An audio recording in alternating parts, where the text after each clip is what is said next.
Hello everyone, Trophy Wine Hunter. Welcome back to my YouTube channel. Today I'm just doing a quick mini review of two wines. I just have a lot of wines in my cellar that I should be drinking and I want to just try out. So we're going to do kind of a quick tasting of two Pinot Noirs, one from Burgundy and one from Italy. So on my left we have the it's from a producer called Roblot, Domaine Roblot Marchard. It's the 2020 Bourgogne Pinot Noir. So as you may know from my previous videos, generally speaking, when you have a Burgundy wine that's got the grape varietal, it's usually going to be a value wine. The French are most of the time, if it's a better wine, they might have the actual appellation on there, and then they're expecting that you would know it's the Pinot Noir grape. So this is kind of an entry-level wine, but the producer, Domaine Roblot, he has about 8 hectares. They are situated in Chambolle Musigny, and as you know from my channel, I've been really interested in the Chambolle Musigny region. So I was really interested in this wine. The B.C Liquor Store person kind of hinted that this might be declassified Chambolle Musigny. So it's kind of value Chambolle Musigny. Now they do have vineyards also in Vosne, Romanee, and also Haute, Cote de Nuit. But you can bet that some of the grapes in here are from Chambolle Musigny. And so again, maybe the reason why it's what they call declassified, that they can only put Bourgogne on, is probably they've blended some wines from other regions into this. But again, this is a very value way of drinking Burgundy and Chambolle Musigny. It's priced at $39.99 at the liquor store, and since it was recommended by a product consultant, I thought I'd give it a try. So again, these both have been aerated quite a bit, probably about 4 hours. I drank them with some friends, and now I'm back home, so very well aerated at this point. So on the nose, you get a bright cherry. It's not going to be your Grand Cru or Premier Cru level. It's not going to be Chambolle Musigny, so that's clear. But it's got a nice fresh, like cherry aroma on it. Quite pleasing, a fairly good intensity of aroma.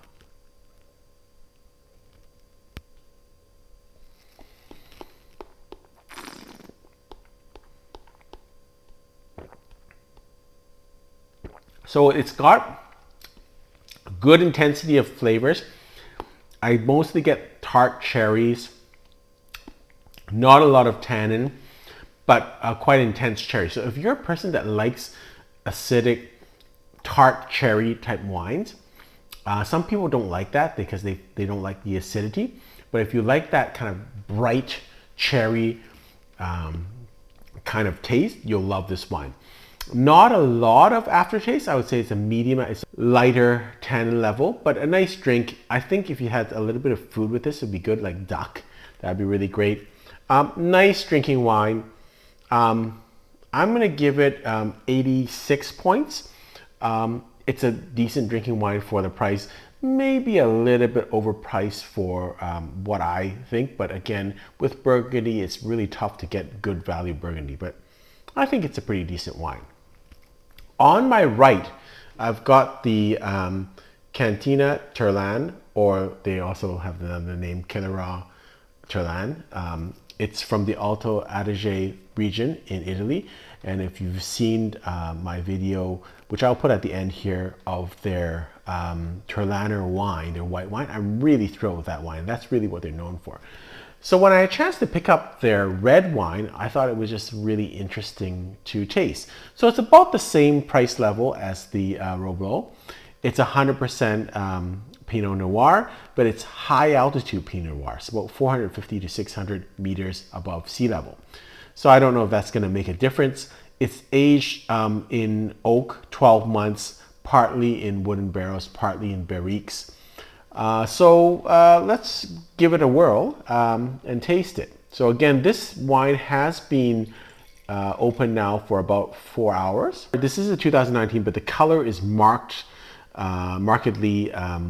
much duller than the brightness of the Roblot. So it is a kind of a different, it looks a little bit more aged, even though it's only a year. So it's got a little bit more of a fragrant nose, like maybe roses, than the Roblot. A little bit more, whereas with the Roblot, it had a little bit more cherry, bright cherry that popped out a little bit more. This is a little bit more floral and a little bit more restrained.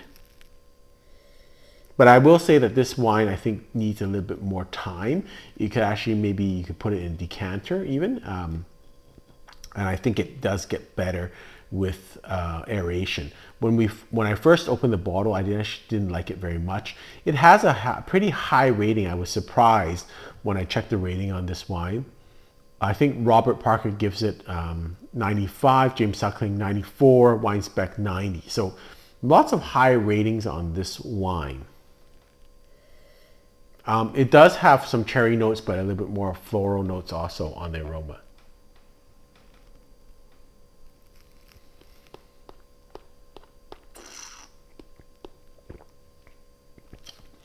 It does have the cherry.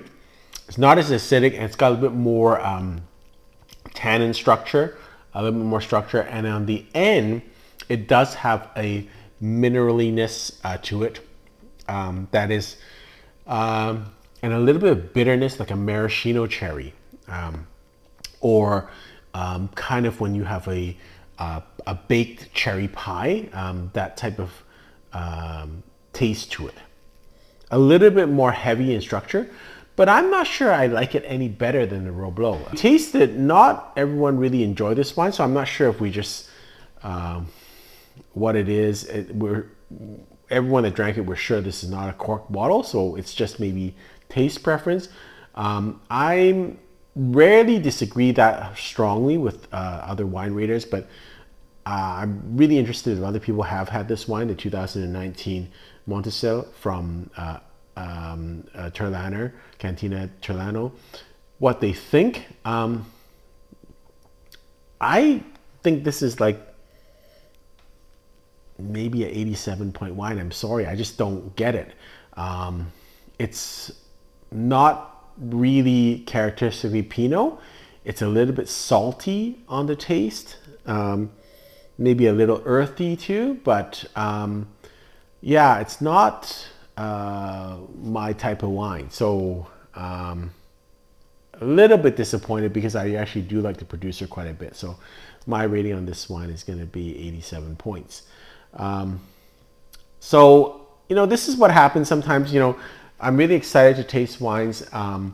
And I always like trying wines. And these are kind of wines that I didn't know much about, and so I wanted to taste them, and I'm still glad I did taste them because that's obviously towards tasting experience. But a little bit, you know, slightly disappointed in both wines because I was really excited about it, but sometimes that's what happens.